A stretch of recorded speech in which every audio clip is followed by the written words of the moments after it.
In this CWU recording tech tutorial, I'm going to show you and how to deal with music recitals, concerts that are longer than you can fit onto a CD. Here I have just an example of a CD that is too long, I should say a project, that's too long to fit on one CD. So what do? You know, when you have too much time.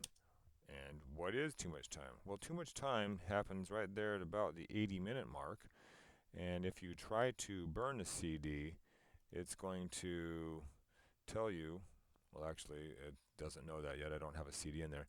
If I had a CD in there, it would tell me that, yeah, it's not going to fit.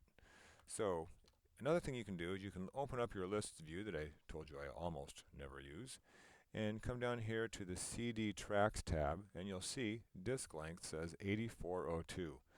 Well, I've already gone through and sliced out as much and tightened up the applause as much as possible, but there's no way I'm going to squeeze another 4 minutes out of this disk. So what do? In this case, I'm dealing with the Yakima Symphony because it's just what I had that would demonstrate this idea. So what I do is I make the entire project. I don't want to reinvent the wheel here. All I have to do is say, okay, well, it didn't fit. So I'm going to go ahead and say save as, and I'm going to say this is, for lack of better terms, we're going to use our thing 2015-08-09. This is YSO. P1, okay? P1, that's my part 1 CD. I'm going to save it. I'm going to instantaneously save as, click on that same file, and make it a part 2 CD. So now, if I look up here right at the top, I'll see that I'm dealing with my part 2. So where's my part 2 break? Well, I happen to know it's right here. I'm going to select those and hit the delete key.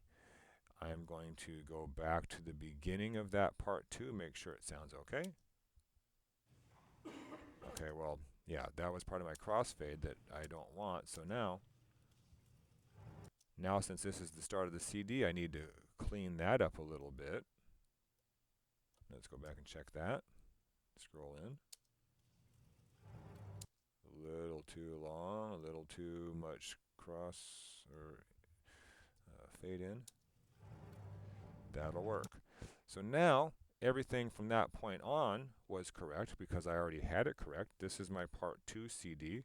I go File, Save. Now I go File, Open Recent, part 1, and I do just the opposite. I delete part 2. I need to now come back and fix the final fade out, which is, let's just click this, drag down, come here, find my fade out. Yeah, that's not going to work. Let's see. Oh, actually it is. I'm just trying to make this up. Like I say, these are unrehearsed, unscripted. Anyway, make sure my fade out is fine for the part 1 CD. And there you go. Now all I have to do is hit save. And now I have a part 1 CD and a part 2 CD. Notice I can just use the window and I can see these two. I can check my tracks, everything. And then I will need to go ahead and make a new CD for the part 2 and delineate them with a part 1, part 2, which will be covered either in person or possibly in another tutorial about print CD.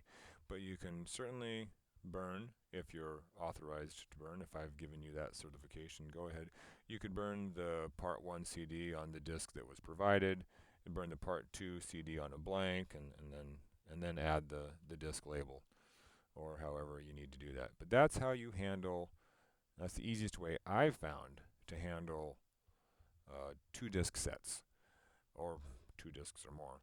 But just to recap, make the entire file.